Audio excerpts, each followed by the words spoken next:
సనాతన సంస్కృతికి స్వాగతం. హిందూ ధర్మం జ్ఞానం మీద ఆధారపడినది, కానీ జన్మం మీద కాదు. జన్మనా జాయతే శూద్రః, కర్మణా జాయతే ద్విజః, వేదం జ్ఞానేషు విప్రాణాం బ్రహ్మ జ్ఞానాంతు బ్రాహ్మణః. దీని అర్థం, పుట్టగానే అందరూ శూద్రులే, అనగా శిశువుకు జన్మతః జ్ఞానం అనేది ఉండదు. వేదం నేర్చిన వారు, బ్రహ్మజ్ఞానం కలవారే బ్రాహ్మణులు అని అర్థం. అదేవిధంగా వేద విధులతో సంచరించక, దేవతలను పూజించక, వివేకములు లేక కేవలం లౌకిక వాకులను ఆశ్రయించువారు బ్రాహ్మణ కులంలో పుట్టిన వారైనను వారు బ్రాహ్మణులు కానే కారు, వారు శూద్రులే అగుదురు. జన్మనా జాయతే శూద్రః, సంస్కారాద్ది విజ ఉచ్యతే, వేదపాఠి భవేద్విప్రః, బ్రహ్మ జనాతి బ్రాహ్మణః. దీని అర్థం, ఒక బ్రాహ్మణునికి జన్మించిన పౌరుషం కలిగి యుద్ధ విద్యలు నేర్చుకుని క్షత్రుడు కావచ్చు. ఒక శూద్రునికి జన్మించిన మేధో సంపత్తితో బ్రాహ్మణుడు కావచ్చు. వర్ణాశ్రమ అపిగుణ కర్మాచారతో విభవంతి అత్రః మనుః, శూద్రే బ్రాహ్మణతామేతి బ్రాహ్మణశ్చైతి శూద్రతాం, క్షత్రియ జ్ఞాతమేవంతు విద్యాత్ వైశ్యతాతైవ చ. దీని అర్థం, బ్రాహ్మణ గుణాలు కలిగిన శూద్రుడు బ్రాహ్మణుడే అగును, శూద్ర గుణాలు కలిగిన బ్రాహ్మణుడు శూద్రుడగును. అదేవిధంగా క్షత్రియ జాతి, వైశ్య జాతి కూడా గుణము కర్మల వల్ల ఏర్పడును. వాల్మీకి మహర్షి. వాల్మీకి ఒక కిరాతకుల జాతికి చెందినవాడు, బోయవాడు. ఇతను రచించిన రామాయణం హిందువులకు పరమ పవిత్రమైన గ్రంథం. ఈయన్ని ఆదికవిని చేసి పూజిస్తారు. వాల్మీకి మహర్షి శూద్రుడు. వశిష్ఠ మహర్షి. వశిష్ఠుడు బ్రహ్మ మానసపుత్రుడు, సప్తర్షులలో ఒకరు. ఇతని భార్య మాదిగ స్త్రీ అయిన అరుంధతీ దేవి. ఈ రోజుకు కూడా నూతన దంపతుల చేత అరుంధతి వశిష్ఠులకు నమస్కారం చేసే సాంప్రదాయాన్ని పాటిస్తున్నాము.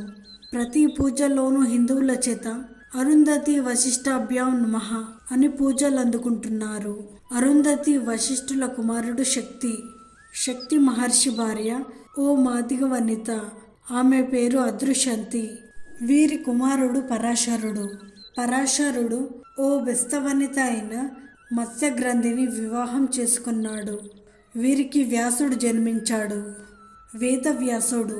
పరాశర మహర్షి మత్స్యగ్రంథికి జన్మించి పంచమ వేదం శ్రీమద్ భగవద్గీత, మహాభారతం లిఖించిన వ్యాసుడు ఒక శూద్రుడు.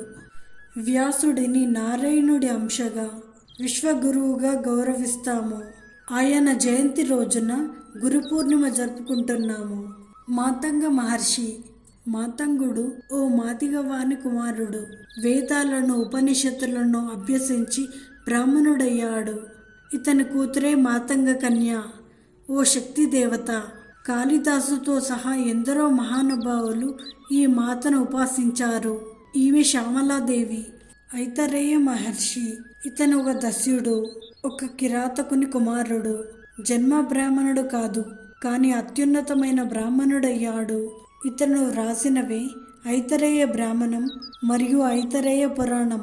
ఐతరేయ బ్రాహ్మణం చాలా కష్టమైనది. ఇది ఋగ్వేదాన్ని అర్థం చేసుకోవడానికి ఉపయోగిస్తారు. ఐలషు మహర్షి.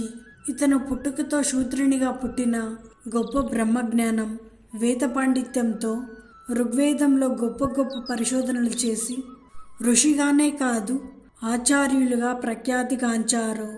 సత్యకామ జాబాలి మహర్షి. ఇతను ఒక శూద్రురాలి కుమారుడు.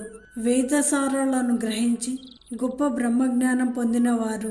సత్యానికి నిలువెత్తు గుర్తుగా వినయం, గురు విధేయతతో గౌతమ మహర్షిని మెప్పించాడు. రైక్వ ఋషి. పుట్టుకతో శూద్ర కుటుంబంలో పుట్టి గొప్ప బ్రహ్మజ్ఞానం, వేద పాండిత్యంతో ఋషిగా మారి తన వంటి మిగిలిన శూద్రులకు వేద పాండిత్యాన్ని, బ్రహ్మజ్ఞానాన్ని పంచి జనశ్రుతి పౌత్రాయన జరిపించారు. అగస్త్య మహర్షి. అగస్త్యుడు మట్టి కుండలో పుట్టినవారు. గౌతమ మహర్షి. గౌతముడు కుందేలు పట్టే జాతికి చెందినవారు. కౌశిక మహర్షి. కౌశికుడు గడ్డి కోసుకునే జాతికి చెందినవారు. ఋష్యశృంగ మహర్షి, ఋష్యశృంగుడు జింకలు పట్టుకునే జాతికి చెందినవారు. జంబుక మహర్షి, ఈ మహర్షి నక్కలు పట్టుకునే జాతివారు. ఇంకా మహర్షులకు కూడా దక్కని శ్రీరాముని ఆలింగనం నిమ్న జాతివాడుగా భావించే గుహుడికి దక్కింది. గుహుడు శూద్రుడే. నేటి కాలంలో మాదిగలకు ప్రత్యేక పురోహిత వర్గం ఉంది. వీరు యజ్ఞోపవీతాన్ని ధరిస్తారు. వీరిలో అనేక లక్షల మంది వేద జ్ఞానం, బ్రహ్మజ్ఞానం కలిగి పౌరోహిత్యం చేస్తున్నారు. విశ్వకర్మలలో 6 తెగలున్నాయి. వడ్రంగి, కంసాలి మొదలైన వారు యజ్ఞోపవీతాన్ని ధరిస్తారు. మంగళులను నాయి బ్రాహ్మణులు అని అంటారు. వీరిలో కూడా యజ్ఞోపవీతాన్ని ధరిస్తారు. కుమ్మరులు, వీరిలో కూడా యజ్ఞోపవీతాన్ని ధరించే సాంప్రదాయం ఉంది. కులగోత్రాలు మనుషుల జన్మను అనుసరించి కాదు, వారి కర్మలను అనుసరించే నిర్దేశించబడను. ధన్యవాదాలు.